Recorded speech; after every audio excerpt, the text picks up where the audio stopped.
Recréer le soleil ici sur Terre pour produire de l'électricité. Ce rêve un peu fou qui anime les physiciens depuis la fin des années 50 va bientôt voir le jour à une centaine de kilomètres d'ici. En effet, sur le site de Cadarache, le réacteur ITER est en train de naître. Ce projet international gigantesque devrait aboutir à la construction du plus grand tokamak au monde. Qu'est-ce qu'il a dit? Un toka quoi? Un tokamak.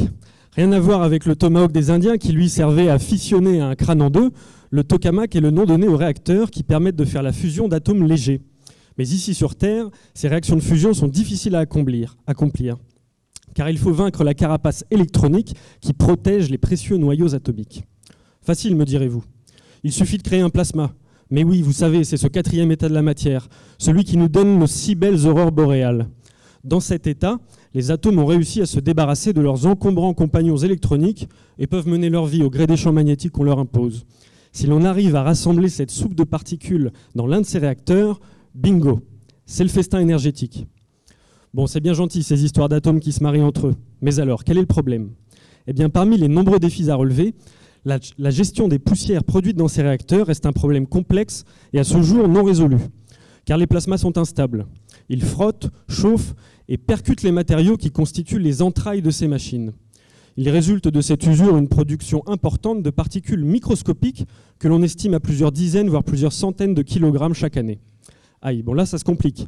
Comment faire pour gérer une telle quantité de poussière qui présente un risque toxique et radiologique? Pire, qu'adviendrait-il en cas d'accident? C'est dans ce contexte que mes travaux de thèse interviennent. Comprendre les mécanismes qui provoquent la mise en suspension de ces poussières, en particulier étudier les forces d'adhésion entre ces particules et les surfaces sur lesquelles elles sont déposées. Mais alors comment fait-on pour mesurer des forces sur des objets si petits qu'ils sont invisibles à l'œil nu? Eh bien je vais m'aider de deux techniques. La première, la microscopie à force atomique, qui est une méthode de mesure directe, localisée, va me renseigner précisément sur les forces qui agissent sur une seule particule. A l'inverse, la microscopie optique, qui est combinée à des écoulements d'air maîtrisés, va me permettre de dégager une tendance générale sur un ensemble de particules. L'enjeu de ces travaux, arriver à proposer un modèle physique basé sur l'expérience qui puisse décrire les forces d'adhésion de ces poussières de tokamak pour mieux anticiper leur détachement des parois et leur dispersion en cas d'accident.